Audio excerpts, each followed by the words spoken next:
ይህን ጥቅስ በጣም አስደንጋጭ ነው ራሱ። አንደኛ ወርሺፕ ነው የሚለው ቃሉ ራሱ የሚጠቀመው። እሺ ማይከቴ እንድታጠራው የማቴዎስ ወንጌል እና የሉቃስ 24 ቁጥር 50 ላይ የማቴዎስ ወንጌል ምዕራፍ 1 እና 2 ማለት ነው። አመጣልሻለሁ። አብሽሪ፣ ወደዛ እየሄድኩኝ ነው። መንገድ ላይ ነኝ ያለሁት። ተሳፍረን አብረን እንሄዳለን። እሺ እጭንሻለሁ። እዛ ላይ ስንደላየሽ ተመልከ አምላክን አሁን ሰማይና ምድር የፈጠረው አምላክን አሁን ሰይጣን ደፍሮ መጥቶ ብትሰግድልኝ ምናምን ብሎ ይጠይቃል። ከዛ እሱ ምን ብሎ መለሰለት ኢየሱስ? ሂድ አንተ ሰይጣን ለጌታ ለአምላክ ስገድ፣ እሱን ብቻ ምን በላለ? አምልክ ተብሎ ተጽፏልና እኔ የምሰግደው ለማን ነው አለ አለች። አዎ የማጠናው ፍሬ ማን ነው? ኢየሱስ ነው። ኢየሱስ ነው ራሱ ማለት ነው። አንቺ የተባረክሽ ነሽ፣ የማህፀንሽን ፍሬ ምን ያለ ነው አለች። የተባረከ ነው አለቻት። ሉቃስ ወንጌል ምዕራፍ 1 ቁጥር 42 ላይ። ከዛ ማርያም ምንድነው የመለሰችው? ማርያም ምንድነው የመለሰችው? ቁጥር 49 ላይ ሉቃስ 1:49 ብርቱ የሆነው እርሱ በእኔ ታላቅ ስራን አድርጓል ማለት ነው። አዘጋጁ ሕፃኑን ያዘጋጀው ማን ነው? ድንግል ማርያም ማህፀን ውስጥ ሕፃኑን ያዘጋጀው ማን ነው? እግዚአብሔርን እየባረከ እንዲህ አለ፣ ጌታ ሆይ አሁንም ቃልህን ባሪያን በሰላም ታሰናብተዋል፣ አይኖች በሰው ሁሉ ፊት ያዘጋጀው ማዳንን አይተዋልና አለ። ያዘጋጀኸውን አለ። አዘጋጁ ማን ነው? ሕፃኑን ያዘጋጀው ድንግል ማርያም ማህፀን ውስጥ የፈጠረው ማን ነው? ያዘጋጀው ድንግል ማርያም ማህፀን ውስጥ እግዚአብሔር። ታዲያ የተፈጠረ ነገር ከሆነ ሕፃን ከሆነ የሚያድግ ነገር ከሆነ የሚጠቀለልና የሚተኛ ነገር ከሆነ ሰብአ ሰገል የሰገዱለት ሕፃን ሰው ነው፣ ፍጡር ነው። ፍጡር ደግሞ የአምልኮ ስግደት አይገባውም። የምር ማንም ሰው ወንድማችሁ ሙስሊም ወንድማችሁ አይደለም፣ ክርስቲያኖች የሆነ ነገር ቢያጠፉ ብታዩ ተው ብላችሁ መቆጣት ነው እንጂ መሰዳደብ መፍትሄ አይደለም። የምር ያሳዝናል። ምን አይነት ትውልድ እየመጣ ነው? በጣም ያስፈራል። ሶሻል ሚዲያ ላይ በተለይ ከበስተኋላ ማንም አያየንም ብላችሁ ነው የምታስቡት። ኢንሻአላህ ኢየሱስ አምላክ ነው ወይስ አይደለም? ኢየሱስ አምላክ ነኝ ብሏል አይደለም? አይደለም ጥያቄ። ከሐዋርያትና ከነቢያት መካከል ኢየሱስ የባህሪ አምላክ ነው ብሎ ያስተማረ አለ ወይ? ተዘጋጅታችሁ ጠብቁኝ። አምላክ ነው ብሎ ያስተማረ እኔ አይደለም። አምላክ ነኝ ብሏል አይደለም? ኢየሱስ እኔ አምላክ ነኝ አምልኩኝ ያለበት ጥቅስ አምጡ አልላችሁም። እኔ ከኢየሱስ አይደለም የምፈልገው፣ ከሐዋርያትና ከነቢያት ከባይብል ከኦሪት ዘፍጥረት እስከ ራዕየ ዮሐንስ ድረስ ኢየሱስ የባህሪ አምላክ መሆኑን የሚያሳይ አንድ ጥቅስ ነው የምፈልገው የሚቀጥለው ጊዜ ኢንሻአላህ። ዛሬ ግን ርስታችን ምንድነው? እውን ኢየሱስ ይመለካልን የሚል ጥያቄ ነው ያለው። አዎ ይመለካል ካላችሁ ላትሪያ የሚለው የግሪከኛው ቃል፣ አባድ የሚለው የዕብራይስጥ ቃል ወይም ደግሞ አምልኮ የሚለው ቃል ለኢየሱስ የዋለበት ጥቅስ ከኦሪት ዘፍጥረት እስከ ራዕየ ዮሐንስ ድረስ አምጡ ነው የተባለው። እስካሁን ድረስ ራሱ ወፍ የለም። የምታመጡት ምንድነው? እመኑ ይላል፣ በእኔ እመኑ ይላል። እመኑ ማለት ማምለክ ነው ማለት ነው ወይ? አዎ። ኦሪት ዘጸአት ምዕራፍ 14 ቁጥር 31 ላይ በሙሴ እመኑ ይላል፣ በአምላክና በሙሴ እመኑ ይላል። ሁለተኛ ዜና መዋዕል ምዕራፍ 20 ቁጥር 24 ላይ በአምላክና በነቢያት እመኑ ይላል። እመኑ የሚለውን አምልኩ በሚለው ከያዝ ነው። በነቢያት እመኑ ሲባል በነቢያት አምልኩ ማለት ነው እንዴ? አይደለም። ዮሐንስ ወንጌል 14:1 ላይ የተጠቀሰው ጥቅስ በአምላክ እመኑ በእኔም ደግሞ እመኑ ይላል። ዛት ሚንስ አምላክና ኢየሱስን ዳይኮቶማይዝድ አድርጎ ነው ያስቀመጠው። በአምላክ እመኑ፣ አምላክ ምን መሆነ ላኪ መሆኑን፣ በእኔ እመኑ እኔ ምን መሆኔ የተላኩኝ መሆኑን። ዮሐንስ ወንጌል 14 ምዕራፍ 12 ቁጥር 44 ላይ እንደዛ ነው። በእኔ የሚያምን በላከኝ ማመኑ ነው እንጂ በእኔ ማመኑ አይደለም። ዮሐንስ ወንጌል ምዕራፍ 5 ቁጥር 23 እና 24 ላይ እንደዛ ነው። ምንድነው የሚለው? ቃሌን የሚሰማ በላከኝም የሚያምን ከሞት ወደ ሕይወት ተሸጋገረ እንጂ ወደ ፍርድ አይመጣምና አለ። ላኪና ተላኪ መኖሩ ማመን ነው። ዮሐንስ ወንጌል 17:3 ላይ እንደዛ እውነተኛ አምላክ ብቻን የሆንከው አንተንና የላከውን ኢየሱስን ያውቁ ዘንድ ይህች የዘላለም ሕይወት ናት አለ። አሃ እውነተኛ አምላክ ብቻውን የሆነ የሚመለከው አምልኮ የሚገባው አንድ አምላክ አለ። ከዛ ኢየሱስ ደግሞ የሱ ነብይና መልእክተኛ ነው ተብሏል። ዮሐንስ ወንጌል ምዕራፍ 12 ቁጥር 49 ላይ እኔ ከራሴ ምንም አልተናገርኩምና አለ ነገር ግን የላከኝ አብ እርሱ የምለውንና የምናገረውን ትእዛዝ ሰጠኝ አለ። ስለዚህ አብ እንደነገረኝ እንዲሁ ምን እላለሁ አለ እናገራለሁ አለ። ማን እንደነገረኝ አለ? አብ እንደነገረኝ። ስለዚህ ምንድነው ከተባለ ያ መልእክተኛ ነው፣ ረሱል ነው፣ መልእክተኛ ነው፣ የአላህ መልእክተኛ ነው፣ የአንድ አምላክ መልእክተኛ ነው ኢየሱስ። ስለዚህ ዮሐንስ ወንጌል 14:1 ላይ በአምላክ እመኑ ሲባል አምላክ የሚባለው ያ የአብርሃም አምላክ የይስሐቅ ያዕቆብ አምላክ ላኪ መሆኑን እመኑ ነው። እኔን እንደላከኝ እንጂ ያውቁታል እኮ እመኑን ከእንደገና የሚላቸው ለምንድን ነው? እኔን እንደላከኝ ነው። ከዛ ደግሞ ቀጠለና በእኔም ደግሞ እመኑ አለ። ለምንድን ነው በአምላክ እመኑ ብሎ የማያስቀምጠው የማይጨርሰው? ወይም በእኔ እመኑ ብቻ እኮ ይበቃ ነበር እሱ አምላክ ቢሆን ኖሮ። በአምላክ እመኑ በእኔም ደግሞ እመኑ። እስሚዞ አንዴ እንግሊዝኛውን ብታወጣልኝ ደስ ይለኛል የሚችል ሰው ካለ።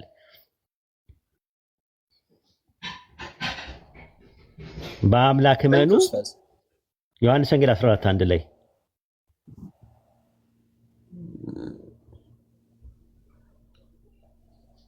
በነገራችን ላይ ስድብ የተሸናፊነት ምልክት ነው።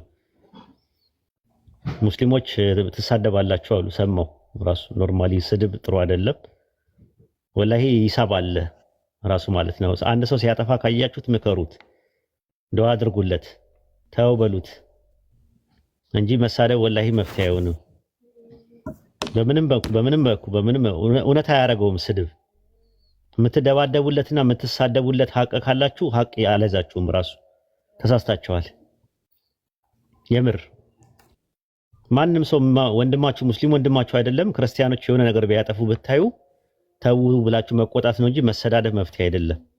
የምር ያሳዝናል። ምን አይነት ትውልድ እየመጣ ነው? በጣም ያስፈራል። ሶሻል ሚዲያ ላይ በተለይ ከበስተኋላ ማንም አያየንም ብላችሁ ነው የምታስቡት።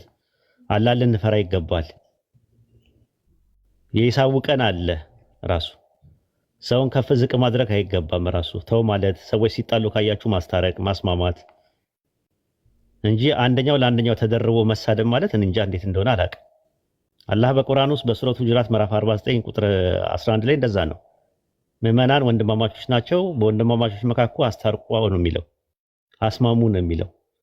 አንደኛው ለአንደኛው ተደርቦ ይሳደብ የሚል ነገር የለው። አላህ ልትፈሩ ይገባቸዋል። የሂሳቡ ቀን አለ። የሰው ሀቅ ነው ደግሞ ስድብ።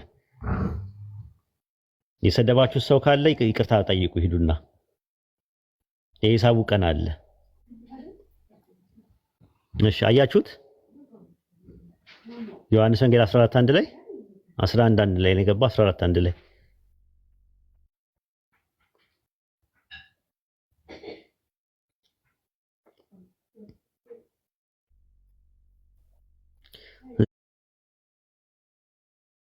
እዚህ አያችሁ፣ ልባችሁ አይታወክ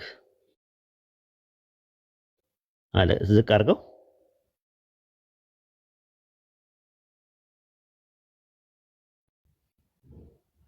እና ቢሊቭ ኦልሶ ኢን ሚ እንዴ በአምላክ መኑ ካለ በኋላ በእኔም ደግሞ መኑ አለ። አምላክ ሌላ ነው፣ እሱ ሌላ ነው። ሁለት ነገር ነው የሚያስቀምጠው እንጂ ይሄ ጥቅስ እንደውም ጭራሹኑ ኢየሱስ አምልኮ እንደሚመለክ ብቻ ሳይሆን ኖርማሊ አምላክ እንዳልሆነ ማስረጃ አድርገን ከምንጠቅሰው ጥቅስ መካከል አንደኛው ይሄ ጥቅስ ነው። በጣም ተወዳጅ ጥቅስ ብለን ነው። በአምላክ እመኑ በእኔም ኦልሶ በእኔም ደግሞ እመኑ በእኔም ደግሞ እመኑ። ዳይኮቶማይዝድ አድርጎ ነው ያስቀመጠው። ዳይኮቶማይዝድ አድርጎ ማለት ነው፣ ነጥሎ ነው እንትን ያለው።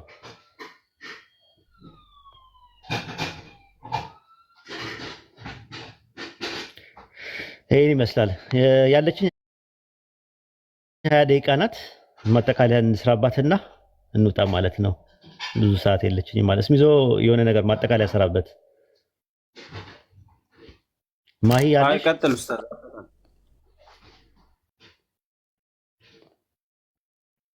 ማሂ ጠራኸኝ እንዴ? ሰላም፣ እንዴት ናችሁ? እርታ እንዴት ነሽ? ሰላም ነው? ደህና ነኝ ያለው። ሰላም ነው? እንዴት ናችሁ? ማሻአላህ። ማጠቃለያ ስሪበት እስቲ በዚህ በተነጋገር ነው ስለ አምልኮ።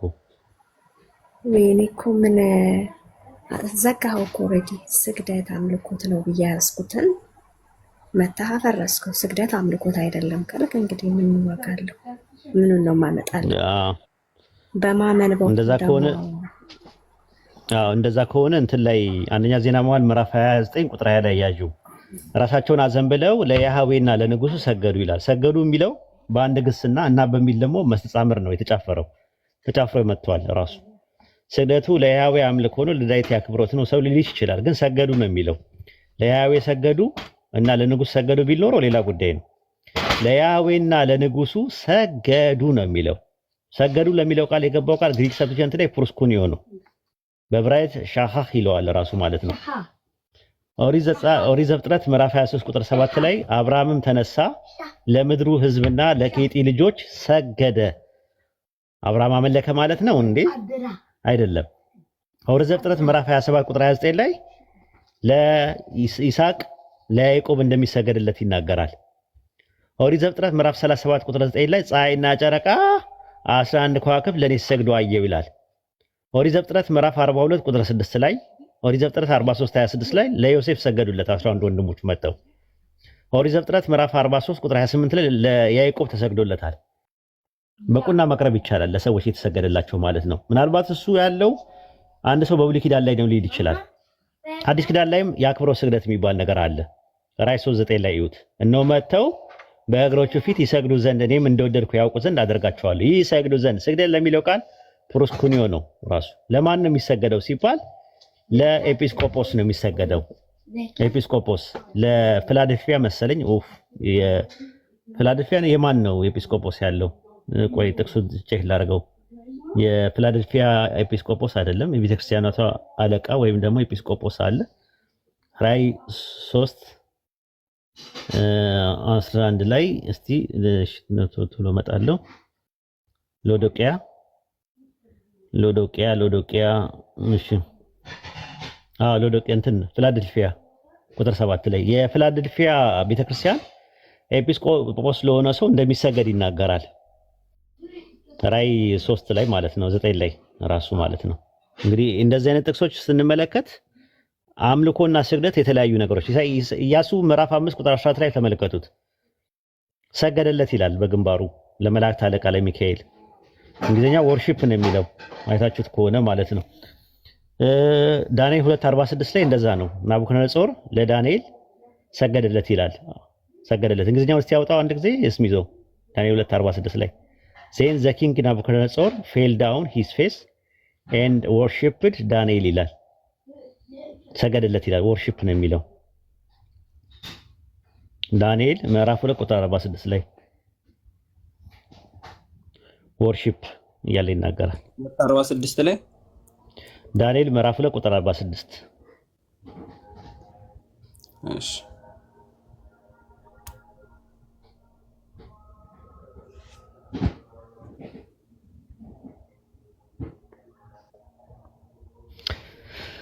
ይህንን ጥቅስ በጣም አስደንጋጭ ነው ራሱ። አንደኛ ወርሺፕ ነው የሚለው ቃሉ ራሱ የሚጠቀመው። እሺ ማይከቲ እንድታጠራው የማቴዎስ ወንጌል እና የሉቃስ 24 ቁጥር 50 ላይ የማቴዎስ ወንጌል ምዕራፍ 2 እና 2 ማለት ነው። አመጣልሻለሁ። አክቹሊ ወደዛ እየሄድኩኝ ነው፣ መንገድ ላይ ነኝ ያለሁት። ተሳፍረን አብረን እንሄዳለን። እሺ እጭንሻለሁ እዛ ላይ ስንደርስ። እሺ ዳንኤል ምዕራፍ 2 ቁጥር 46 ላይ ምን ይላል አያችሁት? ዜን ዘ ኪንግ ናቡከደነጾር ፌል አፖን ሂዝ ፌስ አለ ኤንድ ወርሺፕድ ዳንኤል አለ። ወርሺፕድ ዳንኤል አለ። ዳንኤል እየተመለከ ነው ማለት ነው እንዴ? አያችሁት? ወርሺፕድ ይላል። ወርሺፕድ ስለዚህ ሰገደለት ነው የሚለው። አምልኮ ከሆነ እንደዛ ነው የሚሆነው። ወደ አዲስ ኪዳን እንግባ። እሷ ወደ ጠቀሰችው ጥቅስ ማለት ነው። ማቴዎስ 18:26 ላይ ግቢና ይው። ስለዚህ ባሪያው ወድቆ ሰገደለትና ጌታ ሆይ ታገሰኝ ሁሉን እከፍላለሁ አለ። በባሪያና በጌታ መካከል ስግደት አለ። አየሽው? ባሪያው ጌታውን አሳዳሪው ማለት ነው ሰገደለት ይላል ማቴዎስ 18:26 ላይ። ስለዚህ ባሪያው ወድቆ ሰገደለትና ጌታ ሆይ ታገሰኝ ሁሉን እከፍላለሁ ይላል። ስግደት ለሚለው ቃል የገባው ቃል ፕሮስኮኒዮ ነው። ልክ ለኢየሱስ ሉቃስ 24:52 ማቴዎስ 2:11 ላይ የመሳሰለው የጠቅሳቸው ወደ 4 ጥቅሶች አሉ። እነዛ ጥቅሶች የሚያሳዩት ሰገደለት የሚለው ፕሮስኮኒዮ ነው። ተመሳሳይ ነው። ልክ ማቴዎስ 18:26 ላይ እንዳለው ማለት ነው። ሰገደለት የሚለው ቃል አመለኩት አይልም፣ ፕሮስኮኒዮ ነው የሚለው። ፕሮስኮኒዮ ማለት ስግደት ማለት ነው። አክብሮትን ነው የሚያሳየው ራሱ ማለት ነው። ምክንያቱም ኢየሱስ ራሱ የሚያመልከው አምላክ አለው። አንደኛ ራሱ ያመልካል፣ አምላካችን እያለ የሚጠራው አምላክ አለው። ኢየሱስ ራሱ የሚሰግድለት አካል አለው ራሱ። ዮሐንስ ወንጌል ምዕራፍ 4 ቁጥር 23 ላይ ይዩት። እንዳደነግጬ ይሄን ስታዩ ዮሐንስ ወንጌል ምዕራፍ 4 ቁጥር 22 ላይ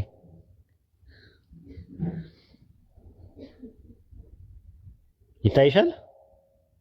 እናንተ ለማታውቁት ትሰግዳላችሁ፣ እኛ ግን አለ ኢየሱስ መዳን ከአይሁድ ነውና ለምናውቀው እንሰግዳለን አለ። አሁን ለማን እንደሚሰግድ ቁጥር 23 ላይ ነገር ግን በእውነት የሚሰግዱለት ለአብ በመንፈስና በእውነት የሚሰግዱበት ጊዜ ይመጣል፣ አሁንም ሆኗል፣ አብ ሊሰግዱለት እንደዚህ ያሉትን ይሻልና አለ።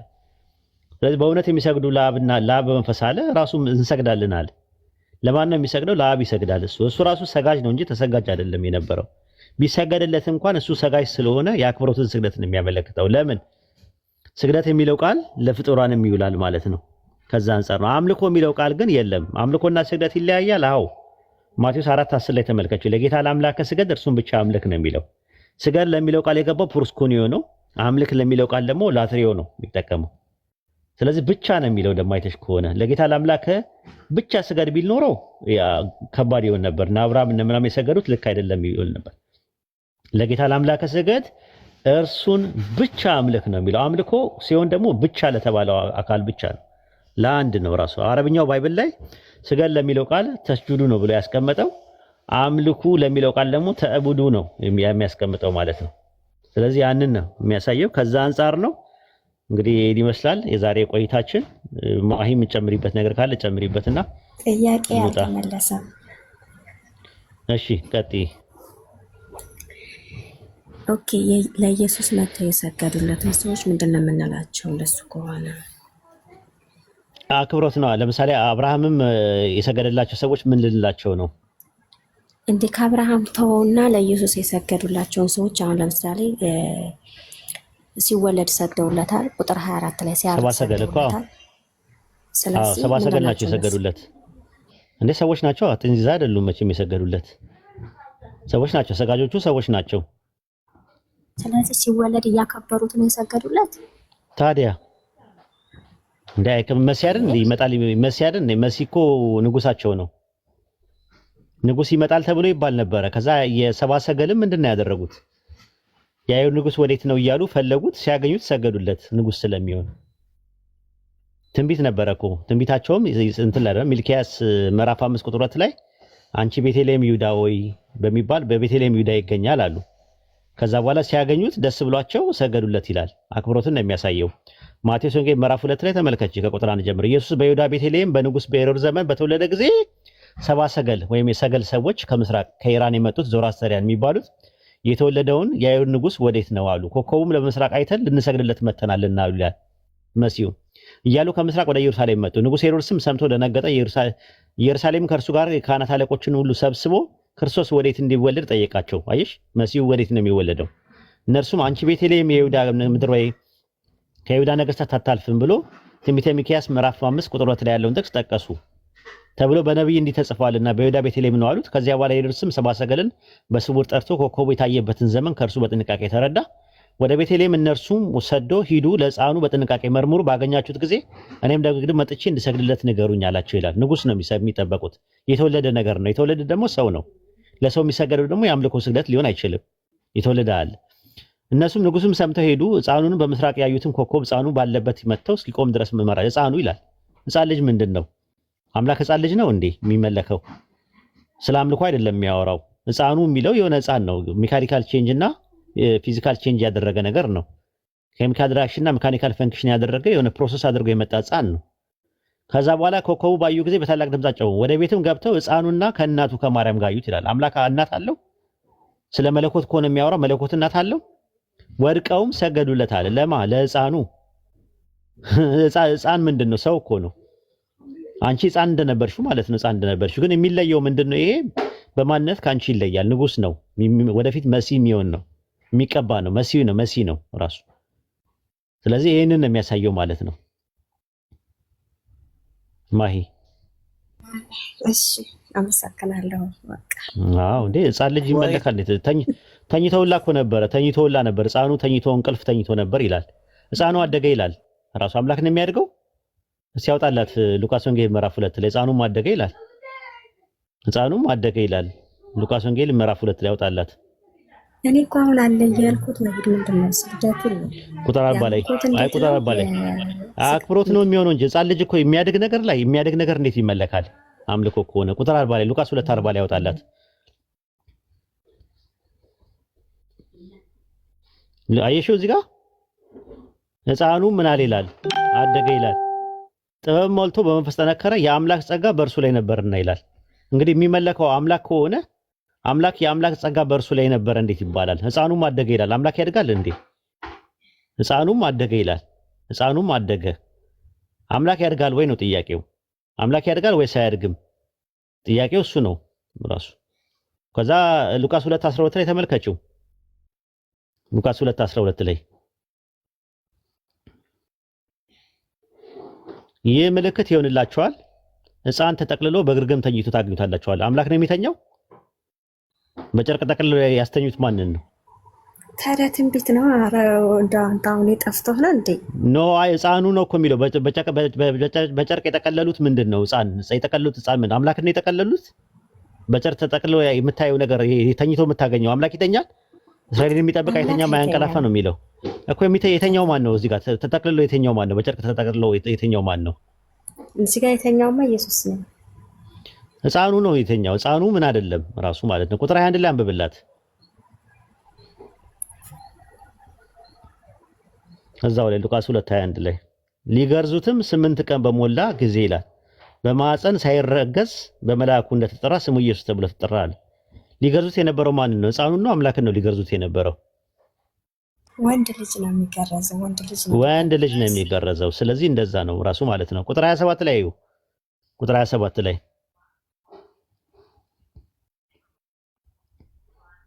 በመንፈስም ወደ መቅደስ ወጣ፣ ወላጆቹም እንደ ሕጉ ልማድ ያደርጉለት ዘንድ ህፃኑን ኢየሱስን ባስገቡት ጊዜ አለ።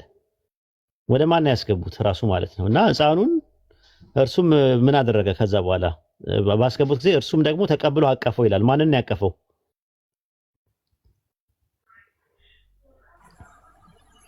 ኢየሱስ ነው ያቀፈው። ህፃኑን ስለ ህፃን ነው የምናወራው። ህፃኑን ሰብአ ሰገል የሰገዱለት ህፃኑን አቀፈው። ከዛ በኋላ እግዚአብሔርን እየባረከ እንደዚህ አለ። ምን አለ? በሰዎች ያዘጋጀው ማዳንን አይተዋልና አለ። አዘጋጁ ህፃኑን ያዘጋጀው ማን ነው? ድንግል ማርያም ማህፀን ውስጥ ህፃኑን ያዘጋጀው ማን ነው? እግዚአብሔርን እየባረከ እንዲህ አለ። ጌታ ሆይ አሁንም ቃልህን ባሪያም በሰላም ታሰናብተዋል። አይኖች በሰው ሁሉ ፊት ያዘጋጀው ማዳንን አይተዋልና አለ። ያዘጋጀኸውን አለ። አዘጋጁ ማን ነው? ህፃኑን ያዘጋጀው ድንግል ማርያም ማህፀን ውስጥ የፈጠረው ማን ነው? ያዘጋጀው ድንግል ማርያም ማህፀን ውስጥ እግዚአብሔር። ታዲያ የተፈጠረ ነገር ከሆነ ህፃን ከሆነ የሚያድግ ነገር ከሆነ የሚጠቀለልና የሚተኛ ነገር ከሆነ ሰብአ ሰገል የሰገዱለት ህፃን ሰው ነው፣ ፍጡር ነው። ፍጡር ደግሞ የአምልኮ ስግደት አይገባውም። ስለዚህ ስግደቱ ሁሉ ለሱ የተደረገው የአክብሮት ነው። ንጉስ ሊሆን ነው የሚችለው። ምክንያቱም ለመሰለሽ ህፃኑ አደገ ይላል። ህፃኑ ደግሞ ያዘጋጀው እግዚአብሔር ነው ይላል። ያዘጋጀው ህፃኑ የአምላክ ጸጋ በላዩ ላይ ነበረበት ይላል። ህፃኑ በጨርቅ ተጠቅልሎ ሲተኛ ታያዋለሽ። አምላክ አይተኛም። ራሱ ህፃን እያለየ ነገር ህፃኑን ሊገርዙት 8ኛው ቀን ሁላ ሞልቶታል። ሊገርዙት ማለት አምላክ ነው የሚገረዘው። ያ ሰማይና ምድር በመካከላቸው ያለውን የፈጠረ የዓለማቱ ጌታ ያ መለኮት ረቂቅና ምጡቅ የሆነው ከፍጥረት በላይ የሆነው ከፍጥረት ውጭ የሆነው ፍጥረታትን ያካበበ በባህሪው ሁሉን የሚያይ ሁሉን የሚሰማው ሰዎች አግኝተውት ገረዙት። ሪሊ አደገ፣ ሪሊ ተጠቀለለ በጨርቅ፣ ሪሊ ተኛ።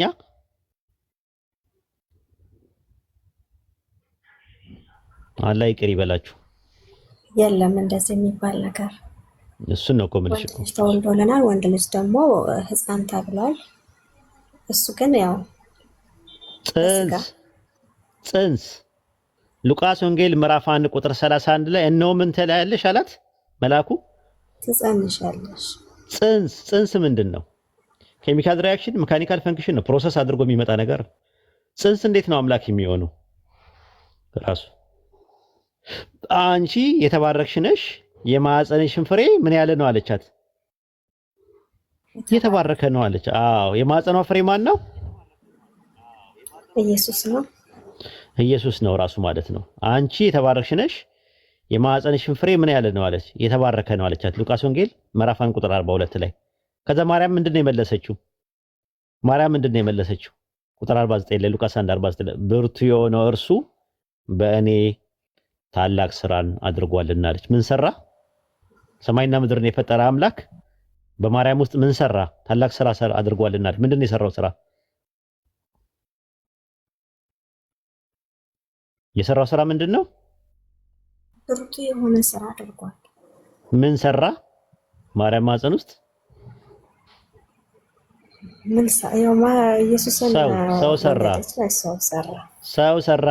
ታላቅ ስራ አድርጓልና አለች። አይሹ ታላቅ ስራ አድርጓል። ምንድነው የሰራው ስራ? ያ ሰማይና ምድርን በመካከላቸው ያለው የፈጠረ የዓለማቱ ጌታ ድንግል ማርያም ማህፀን ውስጥ ምን ሰራ? ታላቅ ስራ ሰርቷልና አለች። ምንድነው የሰራው? የማህፀኗን ፍሬ እንቁላሉን ያለ ስፐርም ሴል ፈጠረው። ድንቅ ነው። ተአምር ነው። ይሄ ትልቅ ተአምር ነው። ኢሳይያስ 7:14 ላይም እነሆ ድንግል ጸንሳለች ወንድ ልጅም ትወልዳለች አለ። ጽንስ ወንድ ልጅ ያለ አባት እንዲገኝ አድርጓል ፈጣሪ። እሱ ምን አለ? ከማዕፀን ምን ያለኝ አለ? ኢየሱስ ሲናገር ከማዕፀን ምን ያለኝ አለ? የሰራኝ አለ። ሲያወጣለት ኢሳይያስ 49:5 ላይ ከማዕፀን ምን ያለኝ አውቃለሁ የሰራኝ አለ። ኢሳይያስ 43:10 ላይ ከኔ በፊት አምላክ አልተሰራም ከኔ በኋላም አምላክ ምን አላለም? የለም በቃ አይሰራም አለ። በቃ አምላክ ምን አይልም? አምላክ አይሰራም። ድንግል ማርያም ማጽኖት የተሰራው ምንድነው? ወንድ ልጅ ተሰርቶ ወጥቷል። ስለዚህ ሰብአ ሰገል የሰገዱለት ለተሰራው ነገር ነው ወይስ ለሰራው ነው የሰገዱት? ለተሰራው ነው።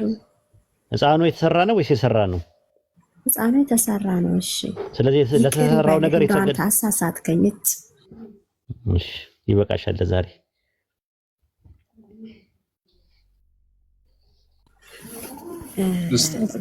ማሂን ሰብአ ሰገሎችን ታውቂያቸዋለሽ? አዎ፣ ማቴዎስ ወንጌል ላይ የሚገርም ማን ናቸው? ምንድን ናቸው? እረኞች አይደሉ? ሰብአ ሰገሎች ኮከብ ተመርተው የመጡት እኮ ምንድን ናቸው? ምን አምላኪ ናቸው? ምን አምላኪ እንደሆነ አላውቅም፣ ግን ኮከብ ተመርተው መጥተው ጠንቋዮች ናቸው። ምን አይተው ነው የመጡት? እሺ ምን ብለው ነው የመጡት? ንጉስም ብለው ነው አይመጡት? አዎ ንጉስ፣ የእስራኤል ንጉስ። ለምሳሌ የግብጽ ምድር ላይ የነበረው ንጉስ ዮሴፍ አባቱ ያዕቆብና ወንድሞቹ ሰግደውለታል አይደል? ብሉይ ኪዳን ላይ እኮ ነው የጠረጠረ የለኝም። ብዙ ነገር ተሰግዶ እኮና እነሱም እኮ ንጉስ መጥቷል ነው ብለው እንትናን የሚጥለው በሰዓቱ የነበረውን ንጉስ አዲስ ንጉስ ተወልዷል ብለው ነው የመጡት አይደል? እንጂ አምላክ ተወልዷል ብለው አይደለም የመጡት። ኦኬ፣ አምላክ ተወልዷል ብለው አልመጡም። ንጉስ ተወልዷል ብለው በሄሮድስ ግን ጠንቋዮች ናቸው። ጠንቋዮች ግን መስገዳቸው ራሱ እኮ ስም ይዞ ጠንቋዮች ራሳቸው መስገዳቸው ልክ ነው። ሰብአ ሰገል ማለት ምን ማለት ነው? ትርጉሙ ታውቂዋለሽ? የግዕዝ ቃል ነው። ሰብአ ሰገል ማለት ምን ማለት ትርጉሙ? ወይኔ ግዕዝ አላውቅም። ታውቃለህ? አዎ፣ ሰብአ ማለት ሰው ማለት ነው። ሰገል ማለት ጠንቋይ ነው። የጠንቋይ ሰዎች ማለት ነው ትርጉሙ። በግሪኩ ላይ መጉስ ይባላል። መጉስ ማለት አስማተኛ፣ ኮከብ ተቆጣሪ፣ ጠንቋይ ማለት ነው። ጠይቂ ከፈለሽ ማለት ነው። ጠንቋይ ማለት ነው ትርጉሙ ራሱ። ሰብአ ሰገል ማለት ጠንቋይ ማለት ነው። አለቃ ኪዳነ ወልድ ክፍሌ ምዝገባ ቃላት ላይ ሰገል ማለት ጠንቋይ ማለት ነው ብሎ ነው ያስቀመጠው ራሱ ገጽ 848 ላይ ማለት ነው። ጥንቆላ፣ አስማትና ኮከብ ቆጣሪ መላእክት ከሰማይ ይዘውት የመጡት እንደሆነ መጽሐፈ ሄኖክ ላይ ይናገራል። ምዕራፍ 2 ቁጥር 11 ላይ ሰብ ማለት ያው ሰው ማለት ነው በጥቅሉ። ሰብአ ሰገል ማለት የጥንቆላ ሰው ማለት ነው ራሱ። ስንክሳር ዘወርኃ ታኅሣሥ 29 ቁጥር 4 ላይ ስትመለከቱ ኢየሱስ በተወለደ ጊዜ የፍልስፍና ሰዎች ከምስራቅ መጥተው ወደ ኢየሩሳሌም ደረሱ፣ ኮከቡን በምስራቅ አይተው ሰገዱለት አለ። እነዚህ ፈላስፎች ከበላም ወገን ናቸዋል፣ በከዋክብት የሚፈላሰፉ ናቸዋል ራሱ ማለት ነው። የማቴዎስ ወንጌል ምዕራፍ 2 ቁጥር 2 ላይ አንድምታ ላይ ብትመለከቱ ስለምን በኮከብ መራቸው ቢሉ በለመዱት ለመሳብ ኮከብ ያመልኩ ነበርና ይላል። ኮከብ አምላኪዎች ነበሩ ሲጀመር። ስለዚህ የመጡት ሰዎች ወደ ሰብአ ሰገል የሚባሉ የመጡ ሰዎች በአጠቃላይ ጠንቋዮች ናቸው የነበሩት። ከዞራስተሪያን ናቸው። የዞራስተር የዛራዳሽ ተከታዮች ናቸው የነበሩት። ይሄን አታውቂም? እኔ ይሄን አላውቅም። እኔ የማውቀው መላእክት ወይም ደግሞ ኮከብ እየመራቸው በዛ በኮከቡ እኮ ኮከቡ ለምንድን ነው የሚመራቸው? ኮከብ ቆጣሪዎች ናቸው እኮ እነሱ ጠንቋዮች ናቸው። ቀጥል ስሚዘው።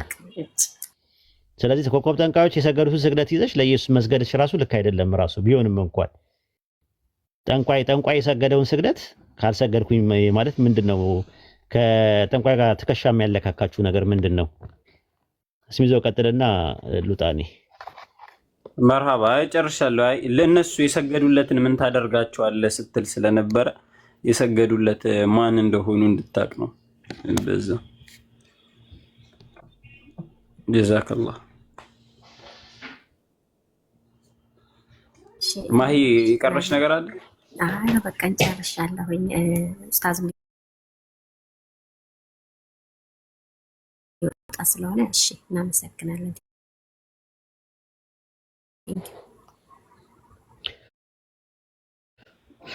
ኦኬ ኢንሻአላህ። አሁን ላይ ያሳየውን ጥቅስም ማለት ነው ወልድ ነው ለአብ የሰገደለት። ምኑ ላይ የቱ ጋር ያሳየውት ላይ?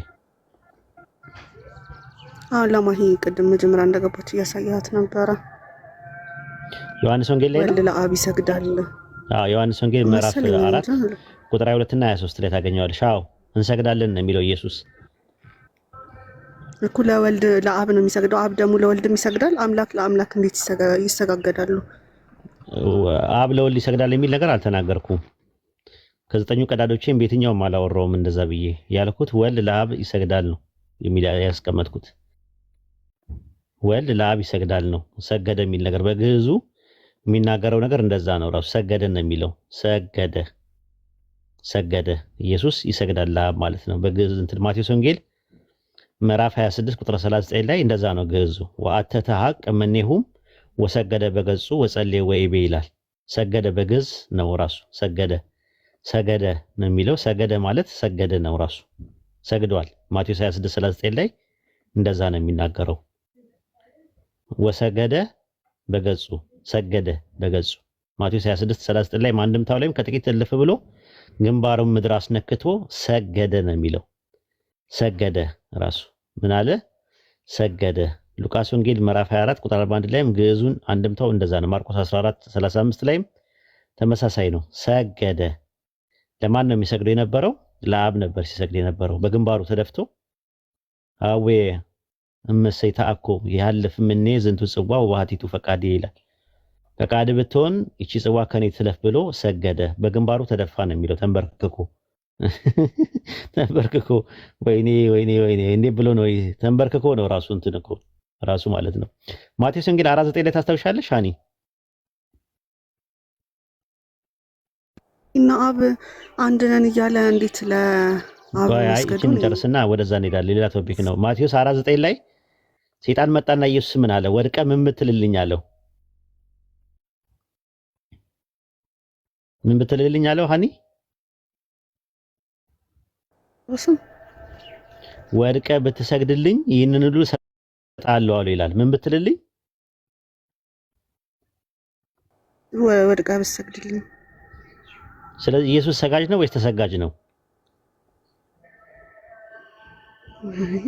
እየሰገደ አይደለ? ሰጋጅ ነው። ሰጋጅ ባይሆን ኖሮ ሰይጣን መጥቶ ለኔ ብትሰግድልኝ ብሎ ይጠይቀዋል? አይጠይቀው። ለዛይሽ ተመልከ አምላክን አሁን ሰማይና ምድር የፈጠረው አምላክን አሁን ሰይጣን ደፍሮ መጥቶ ብትሰግድልኝ ምናምን ብሎ ይጠይቃል? ከዛ እሱ ምን ብሎ መለሰለት ኢየሱስ? ሂድ አንተ ሰይጣን ለጌታ ለአምላክ ስገድ እርሱን ብቻ ምን በላለ? አምልክ ተብሎ ተጽፏልና እኔ የምሰግደው ለማን ነው አለ? ለማን ነው የምሰግደው አለ?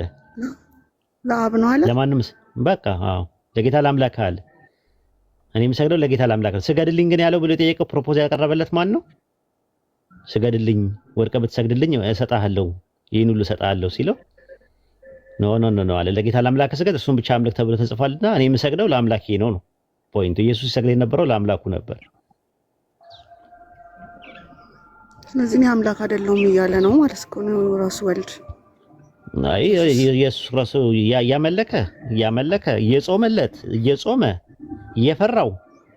ይፈራዋል እኮ ዕብራውያን 5:7 ላይ እንደዛ ነው ራሱ ስለ መፍራቱ ይላል። አምላክን በመፍራት ደስታውን ያያል ይላል ኢሳይያስ 11:2 ላይ 3 ላይ አምላክን እየፈራ እያመለከ እያየሽው እንዴ ከዛ በኋላ እኮ ቁማር ነው የሚሆነው፣ ድራማ ነው የሚሆነው፣ ተውኔት ነው የሚሆነው፣ ቲያትር ነው የሚሆነው። ከዛ በኋላ እንዴ እየሰገደ እያየሽው እየጾመ ይሄን ሁላ ነገር እያደረገ ተመልሰሽ እሱን አሰግዳለሁ ብለሽ በእጅ አዙር ብታደርጊ ፊሽካው ተነፋ፣ ፎርሽ ነው የሚሆነው። አይሆንም። እንጃ አይዶን ነው። ይሄን ያወቃችሁ የምትሰግዱና የምታመልኩ ሰዎች ካላችሁ ሰውና ፍጡር አምልካችሁ ጀነትን እንዳታስቧት። ቀላል ነገር አይደለም። አሁን ያላችሁበት እንትን ማለት ነው። አላህ ሂዳያ ይስጣችሁ። ወደ እስላም እንድትመጡ ጥሪያችን ነው። አላህ ሂዳያ ይወፍቃችሁ። መቼም ጀሃነምን ለማንም አንመኝም። እኛ እንደው እንደኛ እንደምኞታችን ሁላችሁም ሰዎች እንድትድኑ እንፈልጋለን። ግን ያው ፍሪ ዊል የሚባል ነገር አለ። ምርጫችሁን አላህ ደግሞ ቀድሞውኑ ያውቀዋል ሁሉን ነገር። ስለዚህ እኛ ሰበቡ ማድረስ ብቻ ነው። የማን ልብ ነው ሸካራ፣ የማን ልብ ነው ለስላሳ የሚለውን ደግሞ አምላካችን አላህ ብቻ ነው የሚያውቀው። እኛ ጥሩ ነገር እንመኝላችኋለን ለሁላችሁም ማለት ነው። መልካም ጊዜ ይሁንላችሁ። ወሰላሙ አለይኩም ወራህመቱላሂ። ኡስታዝ 1 ደቂቃ ማስታወቂያ ይፈቀድልኛል? እሺ እንትን በልና